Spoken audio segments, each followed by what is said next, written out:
عزیزان گرامی وقار، آج اس عظیم المرتبت، اس باوقار شخصیت کی بارگاہ میں ہم خراج عقیدت پیش کرنے کے لیے حاضر ہیں، جنہیں عشاق کے امام نے یوں کہا، اللہ کی سرتاب قدم شان ہے یہ، اللہ کی سرتاب قدم شان ہے یہ، انسان ہی انسان وہ انسان ہے یہ، قرآن تو ایمان بتاتا ہے انہیں اور ایمان یہ کہتا ہے میری جان ہے یہ۔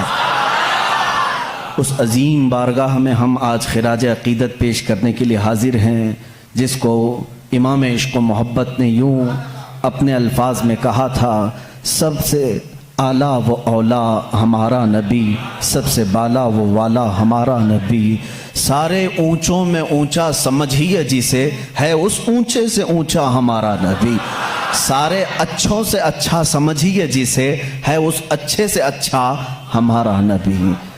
اسی لیے آج نہایت ہی ادب و احترام کی محفل ہے۔ ہمارا عقیدہ تو یہ ہے، وہ نام پاک آتے ہی بے اختیار ہمارے انگوٹھے لبوں تک چلے جاتے ہیں اور چوم کر کے ان کو ہم آنکھوں سے لگا لیتے ہیں، صرف اس بنیاد پر کہ اس نام میں اتنی مٹھاس ہے کہ بار بار چومنے کو دل کرتا ہے۔ اس رسول گرامی وقار صلی اللہ تعالیٰ علیہ وسلم کی بارگاہ میں ہم آج خراج عقیدت پیش کرنے کے لیے حاضر ہیں، جن کی تعریف لکھتے لکھتے قلم ٹوٹ گئے، جن کی تعریف بیان کرتے کرتے زبانیں سوکھ گئیں، جن کی مدح و ثنا میں عشاق، شاعران، بلبلان باغ یا انادیل اندلیب گلشن رسالت اور دیگر جتنے بھی محبت کرنے والے ہیں، ان کی زندگیاں ختم ہو گئیں اور انہوں نے اخیر میں جا کر کے ایک ہی جملہ کہا، لا یمکن الثناء کما کان حق ہو بعد از خدا بزرگ توئی قصہ مختصر، کہا تمہاری تعریف تو کسی بشر کے حق میں ہو ہی نہیں سکتی، کوئی بشر کیا تمہاری تعریف کرے، تمہاری ثنا کا حق ادا کوئی نہیں کر سکتا۔ خلاصہ یہ ہے، حاصل کلام یہ ہے، خدا کے بعد اگر کوئی مرتبہ ہے تو یا رسول اللہ وہ آپ کا ہے۔ اسی کو امام عشق و محبت بریلی کے تاجدار نے یوں کہا، لیکن رضا نے ختم سخن اس پہ کر دیا، خالق کا بندہ خلق کا آقا کہوں تجھے۔ وہ خالق کا بندہ ہے اور خلق کا آقا ہے، ایک ہی فیصلہ کیا ہے، خالق کا بندہ ہے اور خلق کا آقا ہے۔ یہی قرآن کہہ رہا ہے، قُلْ يَا أَيُّهَا النَّاسُ إِنِّي رَسُولُ اللَّهِ إِلَيْكُمْ جَمِيعًا، اے محبوب آپ فرما دیں تمام انسانوں سے۔ یہاں دیکھیں، توجہ کریں، قرآن میں یہ نہیں آیا یا ایھا الذین آمنوا، اے محبوب آپ کہہ دیں اے ایمان والو، نہیں، رب تعالیٰ فرماتا ہے اے رسول آپ فرما دیں، کس سے؟ اے انسانوں، جس کے اندر بھی انسانیت ہوگی اس کو رسول بلا رہے ہیں، کیا کہہ کر کے؟ اے انسانوں انی رسول اللہ علیکم، میں تم سب کی طرف رسول بن کر کے آیا ہوں۔ اس میں ہندو بھی ہیں، سکھ بھی ہیں، عیسائی بھی ہیں، سارے مذاہب کے لوگ ہیں۔ اگر انسان ہیں تو ان کو خطاب ہے میرے رسول کا، وہ سب کے رسول بن کر کے آئے۔ اسی کو عزیزان گرامی مداحان رسول نے یوں کہا ہے، لیکن رضا نے ختم سخن اس پہ کر دیا، خالق کا بندہ خلق کا آقا کہوں تجھے۔ اس لفظ پر توجہ رکھیں، وہ ہے خالق کا بندہ اور خلق کا آقا ہے۔ ایک جگہ پر اعلیٰ حضرت رضی اللہ تعالیٰ عنہ جا کر یوں ششدر رہ گئے، شش و پنج میں، یعنی اس کو ہم شش و پنج اس لیے میں کہہ رہا ہوں تفریح کے لیے آپ کے لیے، کہتے ہیں ایک اپنی نعت میں، ممکن میں یہ قدرت کہاں، واجب میں عبدیت کہاں، یعنی میں رسول کو خدا بھی نہیں کہہ سکتا اور عام بشر کہوں یہ بھی ان کے لیے مناسب نہیں، کیا کہوں؟ ممکن میں یہ قدرت کہاں، واجب میں یہ عبدیت کہاں، حیرت نے جھنجھلا کر کہا یہ بھی نہیں وہ بھی نہیں، اس کے بیچ میں ہے، عام بشر بھی نہیں ہے اور یہ خدا بھی نہیں ہے۔ ہاں وہی جس میں آپ نے کہا خالق کا بندہ خلق کا آقا کہوں تو، اس لفظ پر توجہ رکھیں، ہم اپنی بحث کو آج آگے بڑھاتے ہیں۔ عزیزان گرامی، رسول محمد عربی صلی اللہ تعالیٰ علیہ وسلم جن کے آنے کا زمانہ بہت آخر میں ہے، لیکن وہی اصل کائنات ہے۔ زمانہ ان کے بعثت کا اخیر میں ہے، لیکن وہی اصل کائنات ہے۔ اب یہاں پر کچھ لوگوں کو مجھے سمجھا کر کے آگے بڑھنا ہوگا، جس کو اقبال نے کہا ہے وہی اول وہی آخر وہی یاسین وہی طٰہٰ وہی فرقان۔ ان کا ایک شعر ہے، طویل ہے، کہ قرآن میں جہاں یاسین آیا ہے، طٰہٰ آیا ہے یا فرقان آیا ہے، سب سے مراد یہ محمد عربی کی ذات ہے، اور وہ اول بھی ہیں اور آخر بھی ہیں۔ ایسا کیسے ہو سکتا ہے؟ کوئی ایک شخص شروع میں بھی ہو اور آخر میں بھی، ایسا کیسے ہوتا ہے؟ محمد عربی صلی اللہ علیہ وسلم اول بھی ہیں آخر بھی ہیں، ایسا کیسے؟ اس کو تو بعض حدیثوں سے آپ نے سنا بھی ہوگا، میرے آقا صلی اللہ تعالیٰ علیہ وسلم نے فرمایا بھی ہے، کنت نبیا وآدم بین الماء والطین، میں اس وقت بھی نبی تھا جب آدم علیہ السلام کو مٹی اور پانی سے گوندھا جا رہا تھا، اس وقت بھی وہ نبی تھے، وہ اول ہیں اور آنے میں آخر ہیں۔ اب یہاں پر مجھے عقلی دلیل کے اعتبار سے آپ کے سامنے، آپ کے میدان میں اترتا ہوں۔ کبھی کبھار کوئی چیز اخیر میں آتی ہے وہ اہم ہوتی ہے، کبھی پہلے ہوتی ہے وہ اہم ہوتی ہے، لیکن ایک چیز ایسی ہے وہ پہلے ہے تو بھی اہم ہے، آخر میں ہو تو بھی اہم ہے۔ وہ کیا چیز ہے؟ کسانی کرنے والے اچھی طرح سے جانتے ہیں۔ ہم مارکیٹ میں جا کر کے ایک بیج لے کر کے آئے، بیج لے کر کے آئے اور اس کو زمین میں بونا ہے، کام تو یہی ہے نا۔ زمین میں اگر بیج نہ ہو تو پودا نہیں، زمین میں اگر بیج نہ ڈالیں تو اس کی کوئی شاخ نہیں، جڑ تو لگانی پڑے گی۔ ہم بیج لے کر کے آئے، زمین میں ڈالے، یہی اصل ہے بیج، یہی اصل ہے۔ درخت کی اصل کیا ہے؟ یہ بیج ہے۔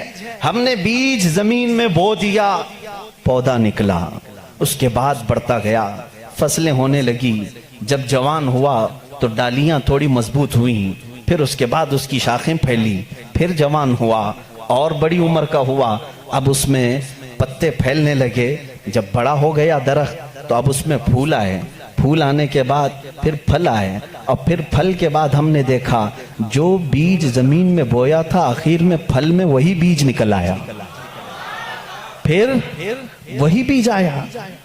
پھلی کو آپ کسی پھلی کے دانے کو زمین میں بوتے ہیں، اس کو بونے کے بعد جب پودا نکلتا ہے پھر اس سے شاخیں ہوتی ہیں۔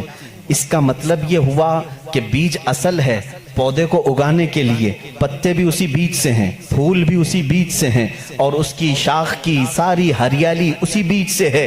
لیکن یہ درخت اختتام کہاں پر ہوتا ہے؟ جب پھل دیتا ہے، پھل دینے کے بعد پھر آخر میں وہی بیج دیتا ہے جو تم نے زمین میں بویا تھا۔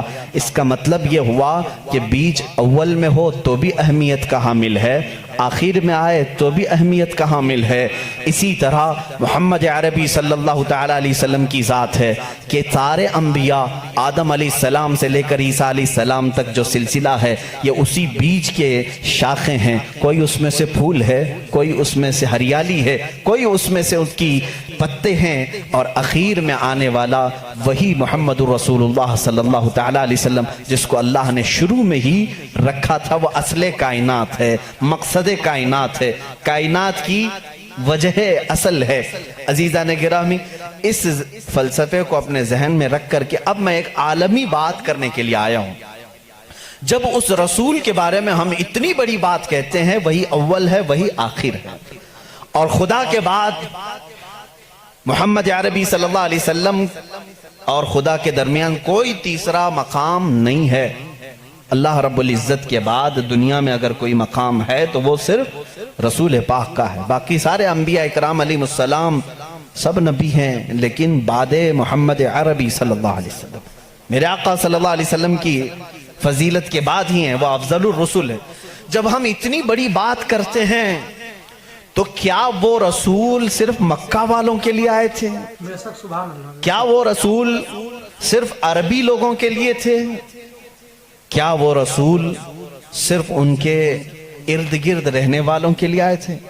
نہیں میرے عزیزو، قرآن کہتا ہے وَمَا أَرْسَلْنَاكَ إِلَّا كَافَةً لِلنَّاسِ بَشِيرًا وَنَذِيرًا، اے رسول ہم نے سارے انسانوں کے لیے آپ کو بشیر و نذیر بنا کر بھیجا ہے، سارے انسانوں کے لیے، چاہے وہ امریکہ کا رہنے والا ہو، یوکے کا ہو، افریقہ کا ہو، کسی بھی جگہ کا ہو، کسی بھی جگہ کا ہو، انسان اگر ہے تو اس انسان کی طرف میرا نبی رسول بن کر آیا ہے۔ اس رسول کا آنے کا مقصد صرف مکہ نہیں ہے، ایک علاقہ نہیں ہے، ایک شہر نہیں، ایک ملک نہیں، بلکہ وہ آفاقی رسول ہے۔ اس سے پہلے جتنے بھی رسول آئے ان کو ان کی قوم کا رسول بنا کر بھیجا گیا تھا۔ وَمَا أَرْسَلْنَا مِن رَّسُولٍ إِلَّا بِلِسَانِ قَوْمِهِ۔ اللہ فرماتا ہے ہم نے جس رسول کو بھی بھیجا ہے ان کو اپنی قوم کی زبان کے ساتھ بھیجا، اور ایک خاندان کے لیے بھیجا، یا کبھی ایسا ہوا کہ ایک ملک کے لیے بھیجا، ایک گاؤں کے لیے بھیجا، لیکن رسول کریم صلی اللہ تعالی علیہ وسلم کی آمد پوری کائنات کے لیے، پوری کائنات کے لیے۔ اب اس میں ایکسپشن کچھ بھی نہیں ہے۔ کائنات میں آدم علیہ السلام بھی آئے، اور ان کے بعد جتنے نبی آئے وہ بھی شامل ہوئے، اور قیامت تک پیدا ہونے والے جتنے انسان ہیں وہ سب شامل ہوئے، سب اس کائنات میں آئے۔ اب کائنات میں صرف انسانوں کے لیے وہ رسول نہیں آئے، بلکہ ملائکہ کی جتنی لمبی فہرست ہے ان کے لیے بھی وہ رسول ہے، اور پھر اللہ رب العزت کے جتنی مخلوقات ہیں ان سب کے لیے بھی وہ رسول ہے۔ ایک ذات ہے اتنی تکمیل پائی ہوئی، اتنی کامل کہ اس کی تعریف بیان کرتے کرتے زبانیں سوکھ جائیں گی۔ میں اگر رسول کریم صلی اللہ تعالی علیہ وسلم کی رسالت کس کس کے لیے ہے یہ ٹاپک لے کر چلوں، شاید پتہ نہیں کتنے سالوں لگ جائیں۔ وہ تو پرندوں کے لیے بھی رسول ہیں، جانوروں کے لیے بھی رسول ہیں۔ پرندوں کے لیے کیسے رسول ہیں ایک الگ ٹاپک ہے، وہ جانوروں کے لیے کیسے رسول ہیں وہ الگ ٹاپک ہے، وہ جنات کے رسول ہیں ان میں کیا تبلیغ کریں گے ان کے لیے الگ رسول ہے، الگ ایک ٹاپک ہے۔ میرے عزیزو اتنا ہی نہیں، وہ نبیوں کے بھی رسول ہیں۔ اسی لیے تو قرآن نے چوتھے پارے میں وعدہ لیا ہے نبیوں سے، وَإِذَا أَخَذَ اللَّهُ مِيثَاقَ النَّبِيِّينَ لَمَا آتَيْتُكُم مِّن كِتَابٍ وَحِكْمَةٍ ثُمَّ جَاءَكُمْ رَسُولٌ مُصَدِّقٌ لِّمَا مَعَكُمْ لَتُؤْمِنُنَّ بِهِ وَلَتَنصُرُنَّهُ۔ قرآن کہتا ہے یہ سورہ نساء میں، سورہ آل عمران میں اللہ تعالیٰ یوں فرماتا ہے، یاد کرو اس وقت کو جب سارے نبیوں کی روحوں کو جمع کر کے اللہ نے ایک وعدہ لیا تھا۔ جتنے بھی نبی دنیا میں آنے والے تھے ان سب نبیوں کی روحوں سے اللہ نے وعدہ لیا تھا۔ کس بات کا وعدہ؟ اللہ تعالیٰ ان سب سے وعدہ لیتا ہے کہ میرا ایک آخری رسول آئے گا، اگر وہ تمہارے زمانے میں آ جائے تو تم سب کے سب اس پر ایمان لاؤ گے اور اس کی مدد کرو گے۔ لَتُؤْمِنُنَّ بِهِ وَلَتَنْصُرُنَّهُ، تم ضرور اس کی مدد کرو گے اور اس پر ایمان لاؤ گے۔ پھر کسی اور کی شریعت اس کے ہوتے ہوئے نہیں رہے گی، وہ رسول آ جائیں تو پھر ساری شریعتیں ختم ہوں گی، صرف شریعت مصطفیٰ چلے گی۔ اسی لیے تو ایک بار حضرت عمر فاروق رضی اللہ تعالیٰ عنہ تورات پڑھ رہے تھے حضور کے سامنے، حضرت ابو بکر بھی بیٹھے تھے رضی اللہ تعالیٰ عنہما، تو حضور صلی اللہ تعالیٰ علیہ وسلم کا چہرے کا رنگ بدل رہا تھا، ناراضگی کے آثار نظر آ رہے تھے۔ حضرت عمر دیکھ ہی نہیں رہے تھے، وہ پڑھے جا رہے تھے۔ تورات کس کی کتاب ہے؟ موسیٰ علیہ السلام پر اتری ہے، مقدس کتاب ہے۔ حضور اکرم صلی اللہ تعالیٰ علیہ وسلم کے اس جلال کے اثر کو صدیق اکبر رضی اللہ تعالیٰ عنہ نے بانپ لیا۔ حضرت عمر کو انہوں نے زور سے کہا، اے عمر دیکھتے نہیں رسول کریم صلی اللہ تعالیٰ علیہ وسلم کی ناراضگی کو؟ حضرت عمر نے کتاب بند کر دی، کہا یا رسول اللہ صلی اللہ علیہ وسلم اس کتاب کی تصدیق تو ہمارا قرآن بھی کرتا ہے کہ تورات آئی تھی، جگہ جگہ قرآن میں تورات کا ذکر ہے، یہ موسیٰ علیہ السلام پر اتری تھی اور اللہ کی کتاب ہے، وہی تو میں پڑھ رہا تھا۔ رسول پاک صلی اللہ تعالیٰ علیہ وسلم نے فرمایا، اے عمر جس پر یہ کتاب اتری وہ کون ہے؟ موسیٰ علیہ السلام۔ اگر موسیٰ علیہ السلام بھی آج زندہ ہوتے تو وہ تورات نہیں قرآن پڑھ رہے ہوتے۔ ان کے پاس اس بات کے علاوہ کوئی اور دوسری گنجائش نہیں تھی کہ وہ صرف اور صرف مجھ پر ایمان لائیں اور قرآن پر عمل کریں اگر وہ زندہ ہوتے۔ اس کا مطلب یہ ہوا کہ یہ رسول انبیاء اکرام اور رسولوں کا بھی رسول ہے۔